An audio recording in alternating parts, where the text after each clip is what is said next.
going to talk about what happens when you multiply polynomials. So let's label your notes, please, as multiplying polynomials. Multiplying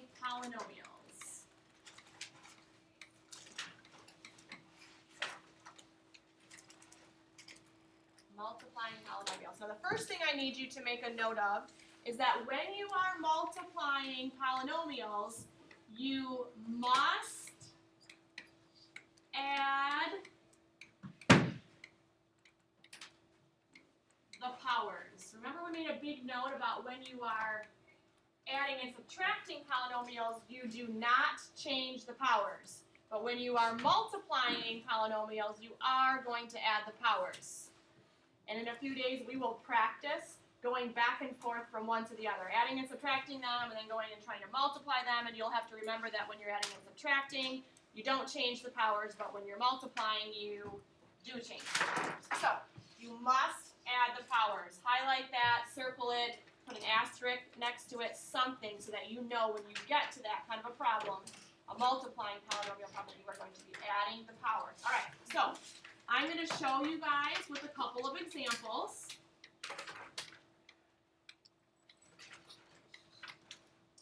Let's say you have x plus 2, and that needs to be multiplied by, let's just put a 5 out front to begin with. 5 out front, and you're multiplying that by x plus 2. This shouldn't be a big deal. All you need to do is take that 5 outside of the parentheses and you distribute it in. You with me? So we have 5 times x plus 2. That gets you 5x. And then 5 times 2 is 10. So we have 5x plus 10.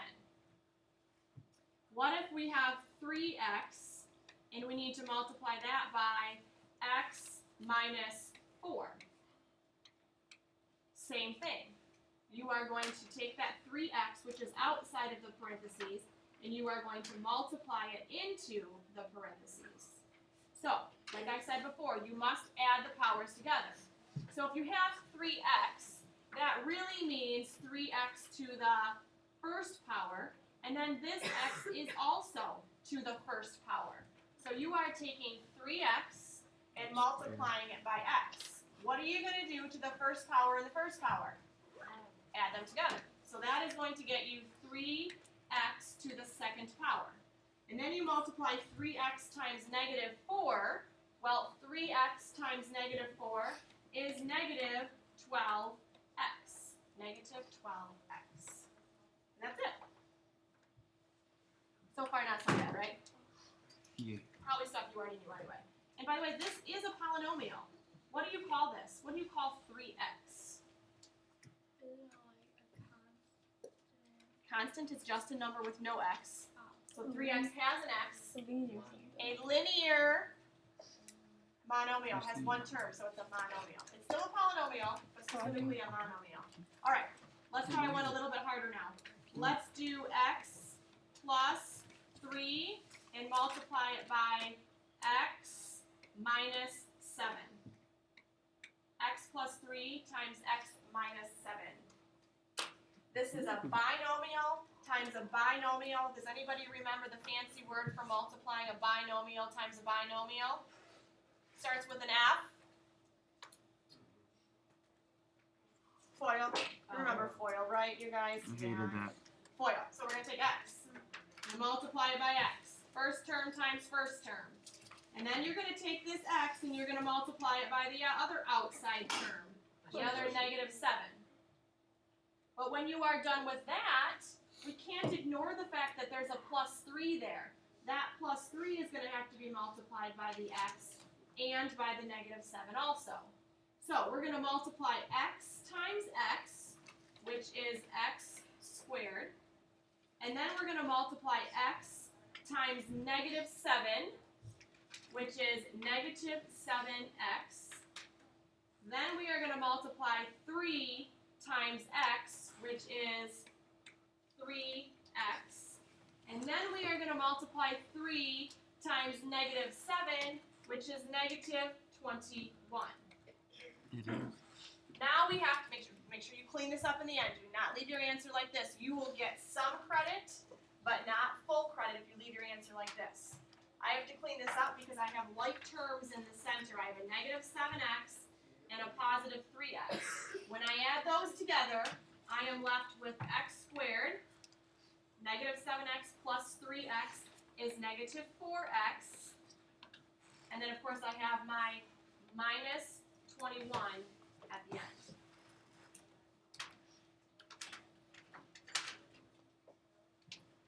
Questions on what I did so far? Easy, not so easy. What are you thinking? Easy. Good. You've done it before. It shouldn't be bad. I'm going to do one more example with you, and then I'm going to shut up and let you guys work. So, can I erase? Everyone have this?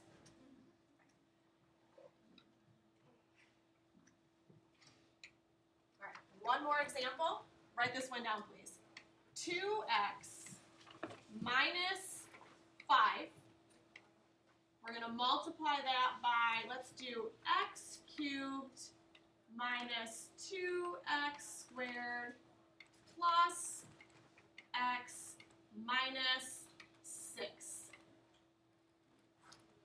Now, everything in the first polynomial has to be multiplied by everything in the second polynomial. So pick a term, 2x. You need to multiply 2x by everything in this polynomial. So you're going to go 2x times x cubed, 2x times negative 2x squared, 2x times x, and then 2x times negative 6. And then when you're done with that, you have to start all over again and do the same thing with negative 5. Negative 5 times x.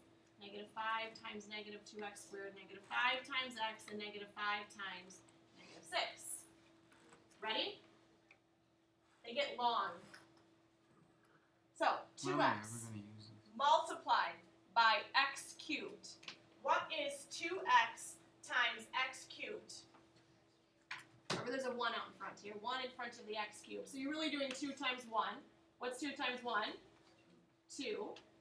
We have an x to the first power being multiplied by an x to the third power, giving me a total of x to the fourth power. And now I need to do 2x times negative 2x squared. So we have a positive 2 times a negative 2. That is negative 4x. Now again, we have a first power combined with a second power, giving me a total of a third power.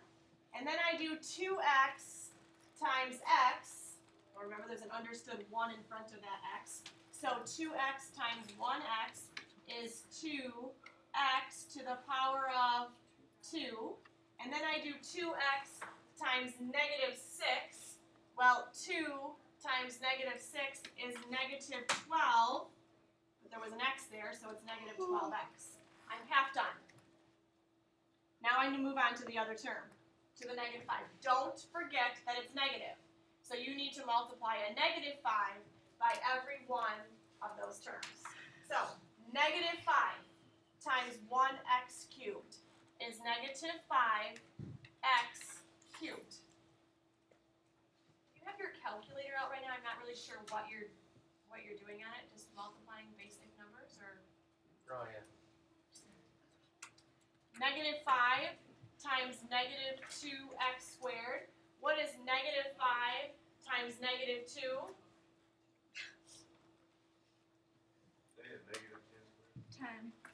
Positive. A negative times a negative is going to get you a positive. So we have negative 5 times negative 2 is positive 10. And it is x squared. So negative 5 times negative 2x squared. So I have my x squared here. And then I have a negative 5 that has to be multiplied by a 1x. What is that? Negative 5x.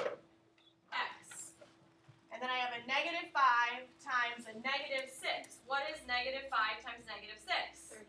A positive 30. So I have a plus 30 at the end. We're not done yet. Because now what you need to do, of course, is collect like terms. Highest power first. Where's your highest power? 4. Are there any other fourth powers? No. So you leave it. 2x to the fourth power. Now we have to add together our cubes. So we have a negative 4x cubed and a negative 5x cubed. Together, they give you negative 9x cubed. We're adding like terms at the end. We multiply when we initially do it. Now we are just adding like terms. Now we have our squareds. We have a 2x squared and a 10x squared. Well, if we have a 2x squared and a 10x squared, obviously we have a 12x squared. I'm going to cross them off as I go. Now we have a negative 12x and a negative 5x, giving me a total of negative, not 7. Why did I just do that?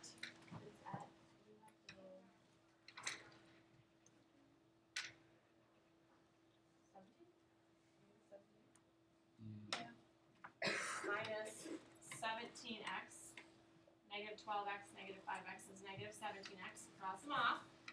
And all I have left at the end now is one number, it's a constant number, plus